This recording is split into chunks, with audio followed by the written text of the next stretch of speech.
Did you call bank? I called game. What's up, Pack Nation? It's Pack here, and today I am talking about new all-time teams that they need to add because y'all seem to like the all-time Bobcats videos, so I decided to do all-time Vancouver Grizzlies. Now, I know that they already have the all-time Grizzlies team, but this is specifically the Vancouver one, the one that they only had for 6 years, and they were garbage. They were straight cheeks, but here we are. Here's the court and the jerseys, just messing around with it. I have the full roster of the all-time players. Obviously, there's some players that play for Grizzlies, and they are not in 2K, so we can't just add them in. But every player that's in 2K, we put the best version of them and put them on the team. So I'm going to start from the worst player on the team to the best player. The first one is Jeff Turner, 66 overall Jeff Turner. He never played for the Grizzlies, not once in his life. Okay, so here's the thing about him. He was traded to the Vancouver Grizzlies, and then he never played for them. But I needed enough people on this team, so yes, I cheated. I put him in. It's fine. He's the only one like that. The next one is Antoine Carr. He averaged 3 points per game and 2 rebounds in the one season he played for the Vancouver Grizzlies. He is a 68 overall for the team. Up next is Isaac Austin. He is a 73 overall for the Grizzlies, averaging 4.3 points per game, 4 rebounds, and an assist in the one season he played. The next player is Dennis Scott. Yes, I know you're thinking, I thought Dennis Scott was good. Why is he 73 overall? When he played for the Grizzlies, he was not good. He is a 6 point per game, 2 rebound, and 1 assist averaging player who played for them for 1 season. Speaking of people that were good but bad on the team, Abdul Rauf, man. He's only a 75 on this team, averaging only 7 points per game, 1 rebound, and 2 assists for the Grizzlies. Ridiculous. Up next is Kenny Gaddison, 76 overall, Mr. Gaddy, 9 points per game, 5 rebounds, and 1 assist in the one season he played for the Grizzlies. Next up is Byron Scott. He also played at the end of his career when he was not as good anymore. At 78 overall, 10 points per game, 2 rebounds, and 2 assists in the one season he played for the Grizzlies. It's a recurring theme for this team. Great players that end up doing bad on this garbage team. This is like the retirement team in the NBA.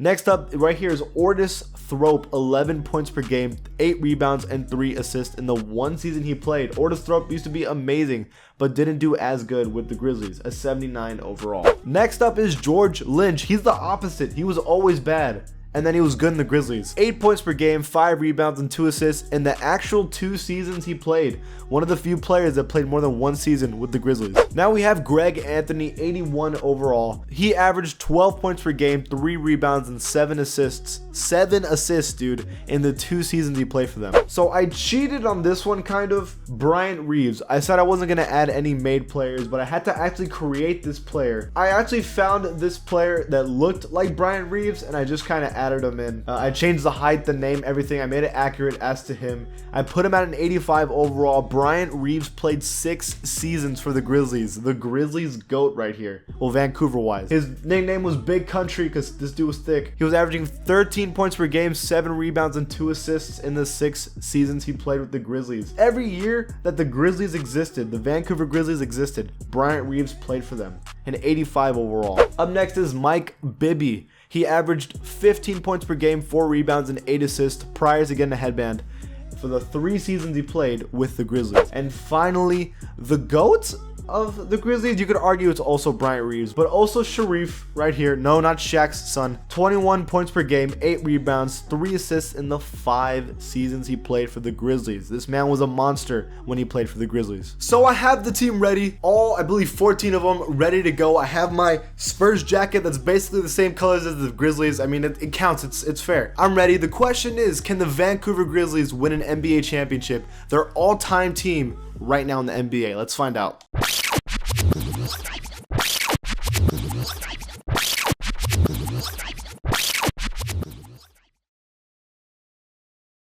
We actually ended up being really good. That's completely opposite from the Bobcats, who didn't even make the playoffs. We were 58-24, almost a 60-win season.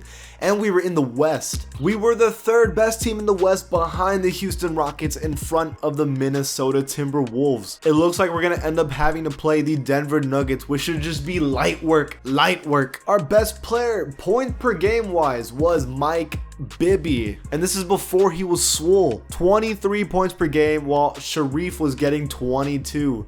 But Sharif was also getting like 11 rebounds, but Mike Bibby was getting 8 assists. So it looks like to me Mike Bibby was the better player. Byron Scott also was a ballin'. Greg Anthony was doing good, getting 7 assists a game. Bryant Reeves, big country right here, also getting the boards and the points. Ortis Thrope too. The guys that were being underwhelming, well, we already knew Carr didn't even play, never mind. Dennis Scott did surprisingly bad. Abdul Rauf also did pretty bad, dang. Mr. Gaddy's made me sad, but you know what? It's good enough. Man, George Lynch had 8 rebounds. This team was getting boards. When you think about it, 10, 9, 8, 7. Oh my gosh. But none of that matters if we stink in the playoffs. So we're playing the Denver Nuggets, 3rd seed. Can we beat the Nuggets? I say we win in 6 games. I'm calling it. And we win in 7 games. We almost choke it, but we beat the Denver Nuggets in 7. But now we have to play the Houston Rockets, and that's going to be a problem. Let's see if we can beat the Houston Rockets. Let's simulate the first game. No. Sorry, I simulated the first 3 on accident. There's a complete difference, but we're 2-1. All right, we're doing pretty good. Let's simulate the game again. 2-2, we tie up the series. All right, I see us. And we're losing. We're going to see if we're about to lose to the Houston Rockets. Let's find out. Simulate game. We tie the series 3-3. Come on, Grizzlies. Don't choke it. Let's see. And we beat the Rockets. We win in 7 games. But now, the problem. The Warriors. Let's not forget, this is the Warriors with DeMarcus Cousins. Can we win the first couple games? We win the first one, surprisingly. We win the second one, too. But, of course, we lose the next one, and we win the third. Are we about to blow a 3-1 lead? Let's find out. Okay, that's 1 game we lost. And we somehow beat the Warriors in the conference finals. But now, we play the Raptors.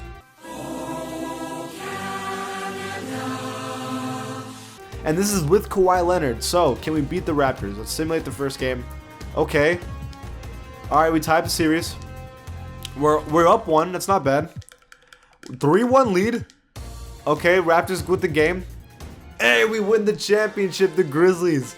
We win it. Surprisingly, so the all-time Grizzlies would win the NBA championship right now. But the Bobcats can't even make the playoffs? Come on, Bobcats. Finals MVP is Mike Bibby. 24 points per game.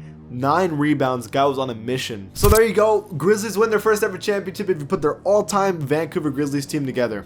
Not bad. That is it for this video, guys. What other all-time team do you want me to make? Leave it in the comments below. And if you like my channel, give it a sub. And I'll see you guys next time. Did you call bang?